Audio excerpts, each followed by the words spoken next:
Bom dia, mais uma vez, graça, paz e bem do Senhor a todos. Sejam bem-vindos. Quero já ler com você o texto de Lucas 8. Lucas 8, 40.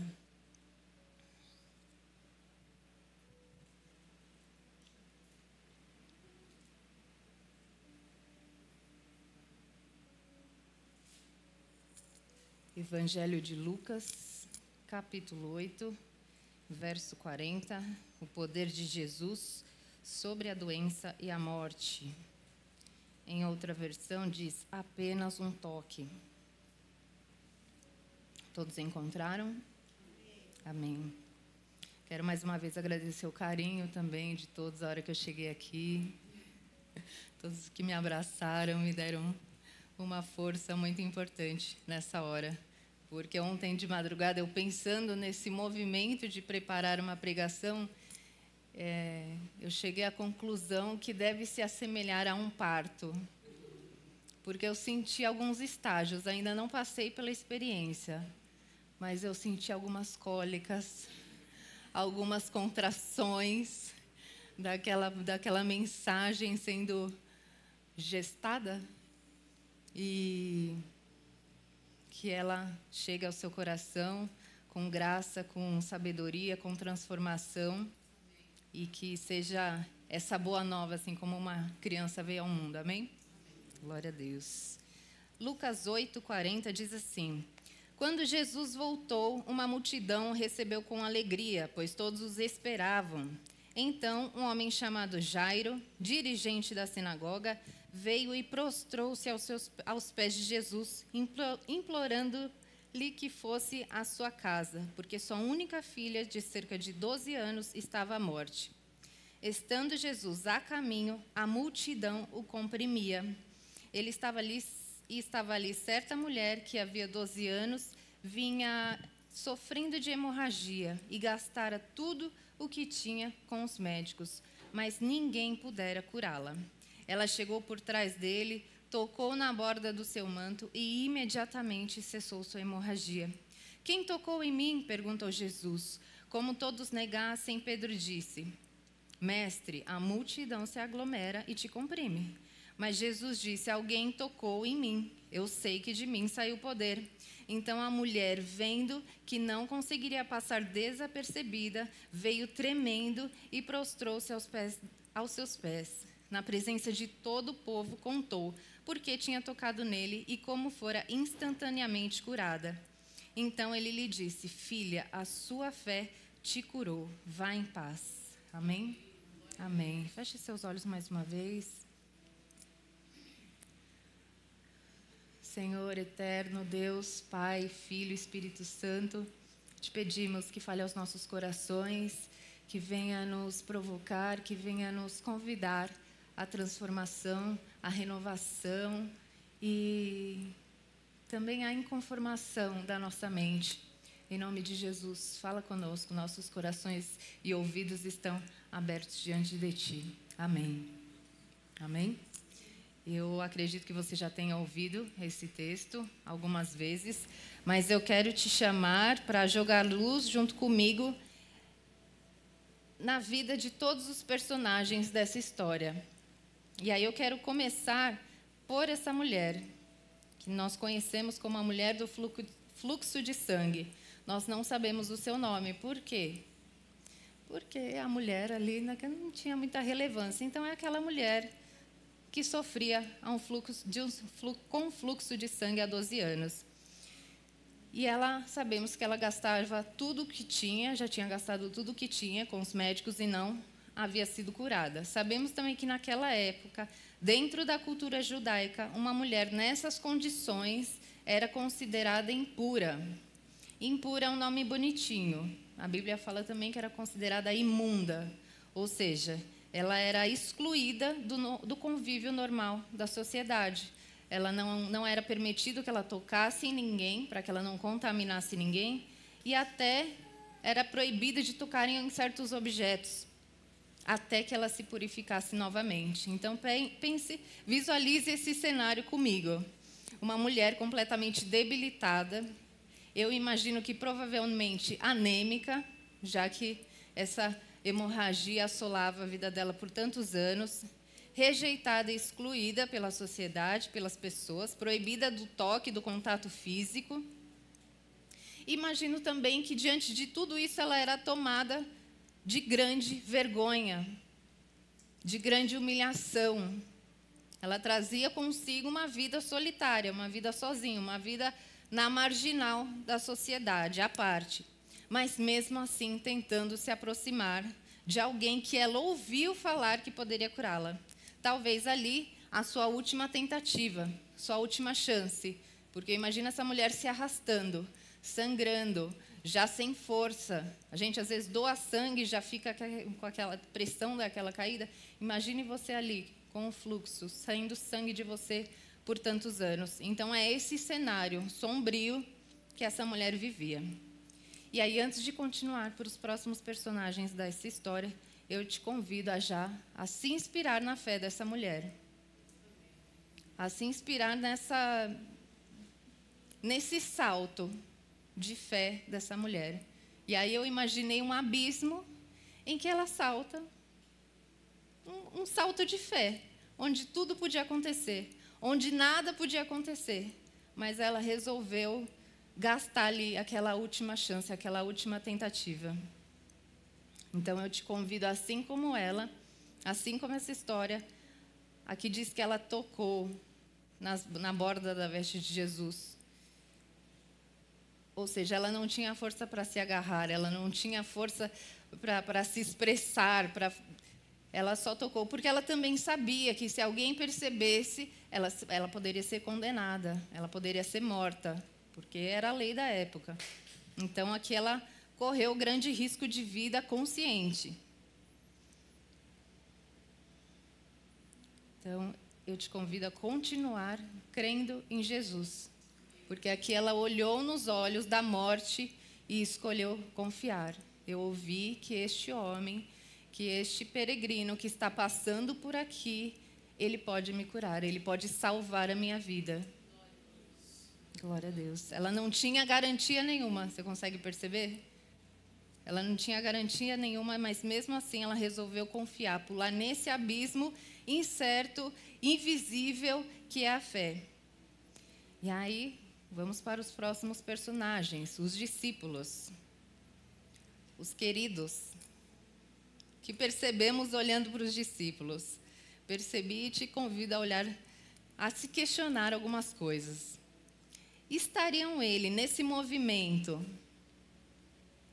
Pedro aqui, Pedro sempre muito racional, muito controlador da situação. Eu não julgo porque às vezes eu também preciso ter essa sensação, porque a gente às vezes não assume nada, mas a sua sensação de, estou aqui no controle de algo. E aí ele fala, mestre, a multidão se aglomera e te comprime, tá? Um empurra, empurra aqui, mas não tá gostoso. Então, assim, eu imagino um cenário, 25 de março, dia 23 de dezembro. Aquela pessoa puxando a sacola, te levando junto, alguém vem perto e te dá uma cotovelada. É esse o cenário aqui. E aí Pedro fala, não posso te ajudar nessa questão aí. Mas Jesus insistiu, alguém me tocou, alguém tocou em mim. Eu sei que de mim saiu poder. E aí eu me pergunto, e eu te pergunto, estariam eles atravancando o caminho entre as pessoas e Cristo? Entre os necessitados e Cristo? Colocando a lei, as regras, a ordem, a organização acima de tudo? Fica aí o questionamento. Estavam os discípulos transformando uma experiência espiritual, sobrenatural, divina, em algo racional? Sente a problemática disso? Já pensou se ali atrapalhar um milagre de Jesus? Nossa, ia acontecer, mas Pedro entrou no meio. Pedro não deu atenção. O outro falou, não, Jesus, segue o fluxo que aqui... Eu entendo que esses homens estavam seguindo protocolos. Inclusive, homem é bom em seguir protocolos. Seguir coisas pré-estabelecidas. Então, aqui a gente vê, eles estavam seguindo o protocolo na sua peregrinação. Então, eu imagino um combinado aqui, uma reunião dos 12. Se acontecer isso, a gente faz isso. Se isso aqui não der certo, a gente toma essa atitude. Para esse caso aqui, temos uma outra estratégia. E numa análise rápida, a gente percebe que eles tinham um método de comportamento. Eram metódicos, sistemáticos. E aí eu te pergunto, você já conviveu com pessoas sistemáticas 100% do tempo? Pessoas que racionalizam tudo, que são metódicas o tempo todo? Também não julgo, porque em certos momentos é necessário racionalizar a situação. Não dá para levar tudo na base da emoção, tudo é espiritual. Às vezes não, às vezes é carne, como dizemos os crentes. Então, entenda, racionalizar certas experiências é necessário, dependendo do contexto e do cenário. O problema do veneno é a dose, aquela coisa. O que é um veneno é o excesso da dose. Então, até na psicologia, o ato de racionalizar as coisas é usado como um mecanismo de defesa para reduzir o impacto emocional de uma situação. Então, aqui as emoções estão todas conflitantes, aquele pequeno caos, e aí a gente entra com um pensamento racional. Não, vamos racionalizar essa situação aqui para esse pequeno caos, essas emoções conflitantes, a gente conseguir equilibrar isso. E assim a gente consegue pensar e tomar uma atitude. Então, nós percebemos, em contrapartida, que Jesus não se amarrava aos métodos. Jesus é o equilíbrio perfeito entre razão e emoção, entre fé e razão. Consegue perceber? Que desafio ser como Jesus. Que desafio. E aí, analisando o texto, eu pensei, eu acho que Jesus agia no freestyle. O que é o freestyle? É o estilo livre. Então, temos um objetivo, chegar na casa de Lázaro.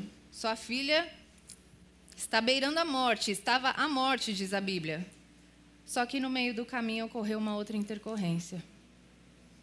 Então, de acordo com o que ia acontecendo, ele era sensível ao que estava acontecendo ao seu redor. Está entendendo? Ele estava a caminho da casa de Lázaro quando se depara com esta mulher. E aí o que eu vejo de mais precioso é que ele não deixava ninguém pelo caminho para cumprir protocolos pré-estabelecidos. E o quão precioso é isso? A gente, dependendo da demanda, a gente deixa uma pessoa pelo caminho. A gente acaba racionalizando demais, priorizando nossa vida, nossas coisas, nossos negócios, nossos problemas, e vai deixando, e vai deixando. E Jesus nos convida a essa sensibilidade, amém? Amém. E aí, a prova disso é o versículo 47. Então a mulher, vendo que não conseguia passar desapercebida, ela viu que ela não conseguiu passar desapercebida por Jesus, mesmo seus toques sendo suave, mesmo a sua atitude sendo discreta, porque ela sabia, se eu demonstrar que um movimento brusco, alguém vai ver eu tocando em Jesus e eu vou ser condenada, eu vou ser morta, eu vou ser exposta, eu vou ser julgada. Então, mesmo dentro daquele caos, daquele cenário conturbado, ela teve uma atitude super delicada e mesmo assim ela não conseguiu passar desapercebida por Jesus. Então lembre-se disso. Independente do seu sangramento, você não passa desapercebido por Jesus. O Senhor sente o seu toque, o Senhor sente o seu silêncio, a sua angústia, Então, viver uma vida 100% metódica, sem uma autorregulação dessas emoções, sem a busca de um equilíbrio nessa área, faz com que a gente o quê? Viva a vida no automático, fazendo, cumprindo meta, dando check. Eu não julgo, gente, entenda aqui. Não é uma crítica, é um apontamento, porque eu tenho certeza que você já chegou aqui e já me viu no modo turbo. Tirando o lixo, faz a ceia e adoça o café e eu com uma cara feia, me perdoe. Às vezes eu entro nesse modo automático, mas eu busco essa autorregulação, porque senão a gente vira um iceberg, faz e não se conecta com as coisas que acontecem ao nosso redor. Entende? A gente fica insensível a esses movimentos, a esses pequenos milagres que acontecem todos os dias. Então, vamos tomando dia de uma dose de um veneno que vai anestesiando o nosso corpo, o nosso coração. E aí você olha para uma tragédia e você fala, nossa, acontece, né? Você não se sensibiliza mais. A gente vai ficando anestesiado até o dia que a gente não sente mais nada. Você olha, vê uma cidade alerta e acha aquilo normal. É isso, é o Brasil e seguimos. Eu lembrei de uma canção do Arnaldo Antunes, que chama Socorro. E ela, não vou cantar, vou poupar os seus ouvidos, mas ela diz assim, socorro, não estou sentindo nada, nem medo, nem calor, nem fogo, não vai mais dar para chorar nem para rir. Socorro, alguma alma, mesmo que penada, me empreste suas penas. Já não sinto amor nem dor, já não sinto nada. Socorro, alguém me dê um coração, que esse já não bate e nem apanha. Por favor, uma emoção pequena, qualquer coisa que se sinta. Tem tantos sentimentos, deve ter algum que sirva. Profético, né? Cantar essa para os discípulos. E aí, se esses discípulos estivessem alinhados com Jesus, fechados com Jesus, eles agiriam dessa forma? Se eles estivessem sensíveis, atentos, Jesus parou, alguma coisa aconteceu, vamos ver o que está acontecendo, e validasse a informação, a fala de Jesus, eles agiriam dessa forma?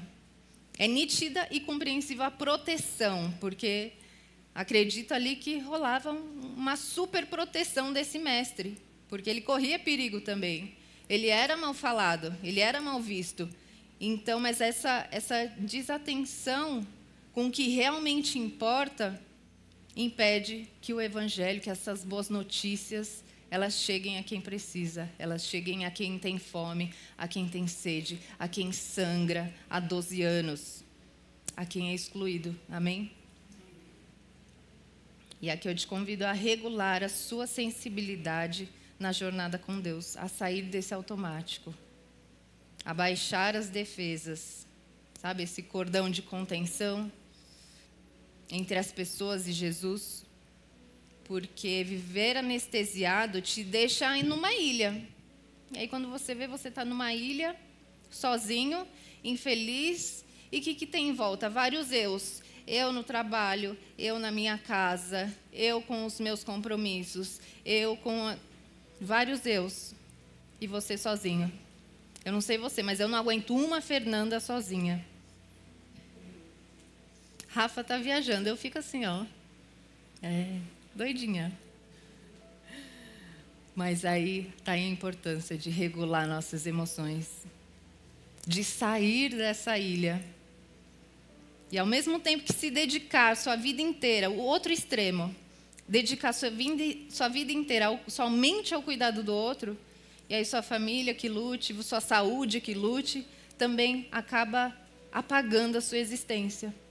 Chega uma hora que você não existe mais, seus sonhos não existem, suas realizações, seus testemunhos, suas viradas de chave, nada disso existe, porque você foi de um extremo para outro. Então, a importância do equilíbrio. Eu sei que pode ser um papo chato. Equilíbrio, não, quero viver a vida. Mas venha com Jesus, cola no Mestre. Amém? E aí, enfim, chegamos no Mestre. E aí eu poderia falar aqui horas e horas. O Mestre é gentil, ele é paciente. Ele lá no empurra da 25 de março, ele olha para trás e ele te espera. E ele te puxa. Aquela ovelha mais lenta, mais devagarinha, Tem umas que demoram para, né, acompanhar o rebanho. E aí ele busca essa uma que se perdeu das 99. E aí eu não julgo também. Tem hora que o nosso estoque de fé ele vai baixando. E aí uma hora ele zera. A gente fica inerte. E aí essa ovelha com estoque de fé zerado, ela cai num buraco escuro, profundo. Mas o bom pastor, o nosso mestre, ele sai na madrugada, ele não descansa até encontrar essa ovelha. Ele cuida das feridas, ele estanca o sangue, esse sangramento, com o quê? Com a borda das suas vestes. Aquela roupa branquinha, aquele manto, ele te acolhe, ele te embrulha nessa graça, amém? E aqui vemos que é o mover da divina ruá. A gente fala muito aqui, não sei se já falamos o significado.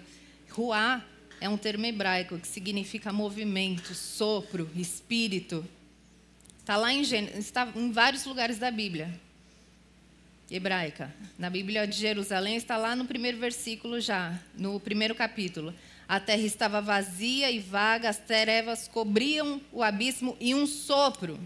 E a ruá divina agitava a superfície das águas, quebrando aquele marasmo, quebrando aquela estagnação. E assim ele se manifestou no meio daquela multidão. A ruá divina se manifestou e criou uma possibilidade, um caminho entre Jesus e aquela mulher. Você imagina esse sopro abrindo uma brecha ali e fazendo voar aquela veste e ela tocou. Já foi suficiente. Às vezes a gente espera uma experiência com Deus sobrenatural, que o céu se abra e Ele fala, sua voz brade como um trovão. E, né, eu confesso, eu já pedi, Deus, fala comigo em sonho, eu quero sonhar. Mas Ele se manifesta de várias formas. E aí você está esperando um negócio grandioso aqui e tem uma coisa aqui singela acontecendo e a gente perde. A gente deixa passar porque está preocupado com outras coisas. E eu não tenho dúvidas que essa mulher tenha recebido um tratamento hostil desses discípulos, porque eles estavam ali cumprindo ordens, protegendo o mestre. Então ela já era uma mulher na marginal da sociedade. E aí quando ela tenta se aproximar, eles veem o quê? Ela vai atrapalhar esse movimento. Ela vai atrapalhar a nossa chegada até Lázaro. Então imagina o tratamento que ela pode ter recebido. Mas Cristo subverte toda essa estrutura de rejeição, de exclusão. Ele para te atender, independente de qual seja a sua hemorragia, o seu sangramento, a sua dor, o seu grito de socorro. Ele para te atender, independente das barreiras que crescem. E às vezes essas barreiras crescem dentro da igreja. Que a gente gosta de fazer tudo certinho, é para Jesus, mas aí você quebra essa experiência espiritual, você perde. Então, ele põe a lei no bolso para salvar uma vida. Ele não está casado, já falei isso? Ele não está casado com nenhuma certeza, ele não está casado com nenhuma lei. Ele abre mão dessa lei para salvar uma vida, para libertar, para curar. Amém? E aí, você percebe o quanto o mover de Deus é uma parada super comunitária? Porque tem Jesus, tem Deus, tem os discípulos, tem a ruá que rompe com esse vento, com esse movimento, esse sopro, nesse bafo dessas pessoas. E tem a mulher. Então, é tudo comunitário. Nada aqui é individual. É um trabalho de faculdade em grupo que deu certo. Que é muito difícil, porque são muitas cabeças. Mas o Evangelho, ele parte desse princípio, desse trabalho comunitário, desse movimento de relação e de toque. E aí uma hora você se esbarra, mas o importante é continuar seguindo Jesus, aprendendo com Ele. E aí Deus, em sua imensa glória e majestade, Ele não poderia fazer tudo sozinho? Não seria mais fácil? Deus faz, fala, resolve, cura, manda um... Mas não. Ele tem essa família do Filho, do Espírito Santo, da Ruá, que é mãe, que é sopro, que é alívio, que é leite, que é alimento. E tem você, e tem eu, nessa engrenagem santa, amém? Entende que o fluir de Deus não é individual? Ele se manifesta na comunhão dos seus? Claro que existem as experiências individuais, igual eu falei, às vezes você sonha. A minha cunhada sonha. Mas cada experiência tem as experiências no secreto, que Deus te revela no secreto, e você entende aquilo e manifesta aquilo, deixa aquele agir de Deus a trabalhar através de você, mas tem essa experiência aqui, comunitária. Rafa fala muito isso. Se você não vem, se você falta, eu não vejo Deus se manifestando em você. Eu não sou abençoado, porque é uma troca. Se não fosse, a gente ficava lá em cima, falando, você tem que fazer isso, isso e aquilo, dando pitaco na sua vida e falando que é Deus. Já viveu isso? É tenebroso, porque a chance de ser Deus é cada vez mais pequena nos dias de hoje. Então, seja sensível à manifestação do Espírito, amém? Então, ele sempre nos estimula a esse movimento. Eu sou curada e aí eu curo. Eu sou alimentada e aí eu alimento. Eu mato a minha fome, mas eu mato a sua sede. Eu choro com os que choram. É se alegrar com os que se alegram. Esse é difícil. Alguém se alegrar com as suas conquistas? É mais fácil chorar, né? Ai, coitadinha. Ai, vamos orar.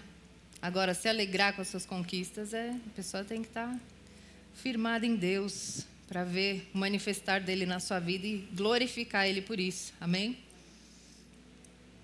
Então, Deus nos convida a esse movimento. Ser hospitaleiro com o estrangeiro refugiado. Adotar os órfãos. Acolher, amparar a viúva. É sobre agregar e não dividir e separar, como disse a Gabi semana passada. Divisão, separação, não vem de Deus. Amém?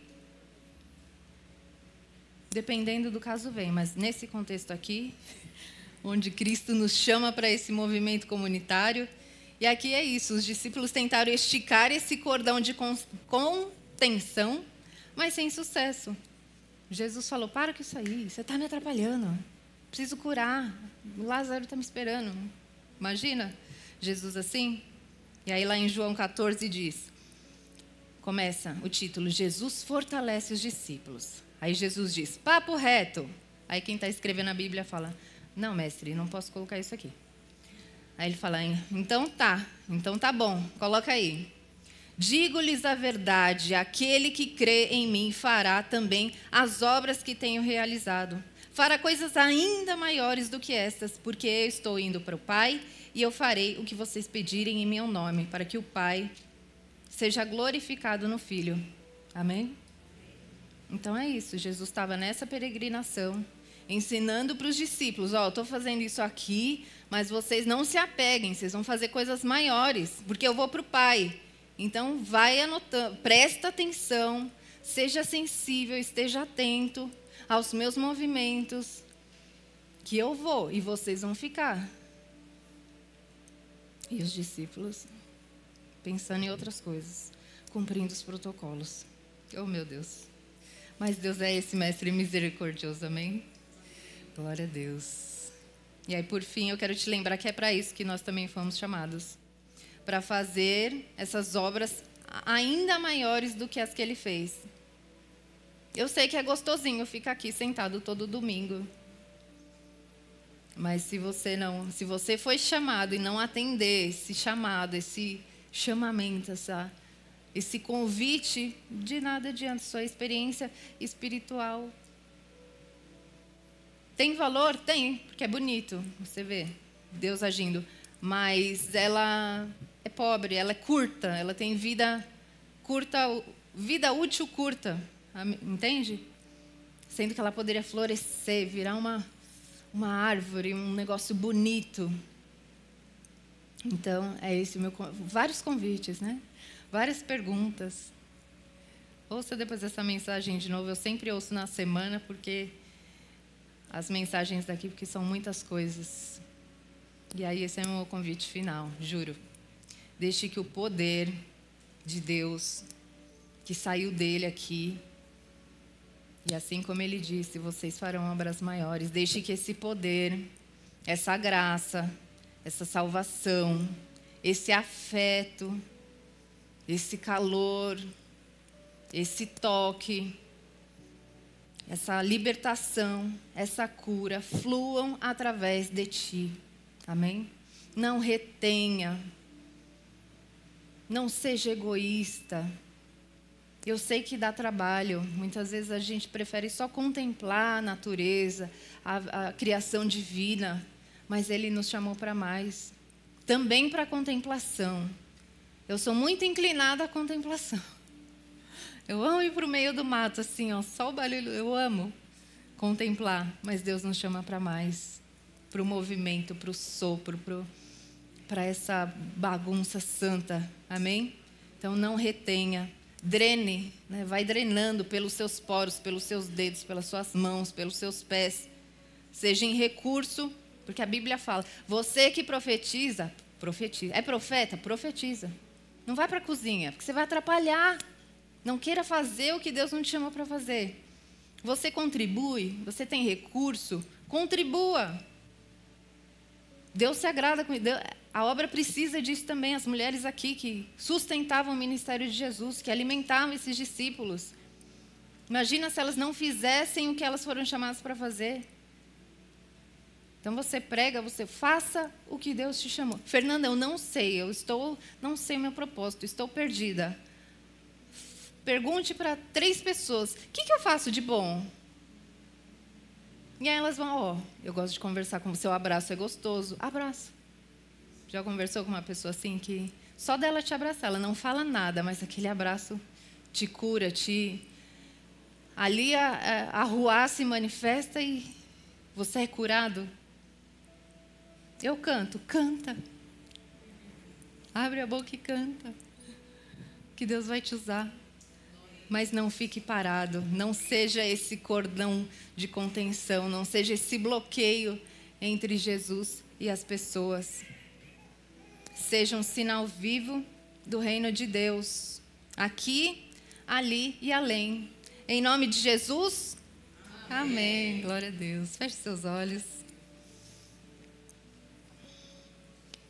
Glória a Deus, oremos. Senhor, obrigada pelo seu ministério que nos ensina tanto, que nos provoca, que nos instiga a continuar, que nos tira do marasmo, que nos faz viver pequenos e grandes milagres, pequenos milagres todos os dias, coisas ordinárias, que são coisas que estão no nosso dia e são necessárias. Nós queremos estar atentos e sensíveis. Essa mensagem de hoje, sensíveis à divina ruá. Por isso, tira de nós o bloqueio, tira de nós as barreiras, os obstáculos. Porque nós queremos estar perto de ti, tocar as suas vestes, ter as nossas feridas, nossas cicatrizes saradas. Mas também queremos levar pessoas a ti, queremos que todos conheçam e saibam o Mestre amoroso, gentil, cauteloso, gracioso, tão afetuoso. Por isso, guarde essa palavra no nosso coração e que ela frutifique. Em nome de Jesus, levante suas mãos. Que a maravilhosa graça do Senhor Jesus Cristo, o grande amor de Deus e a amizade profunda do Espírito Santo sejam com todos vocês. Em nome de Jesus. Amém. Glória a Deus. Pode aplaudir o Senhor.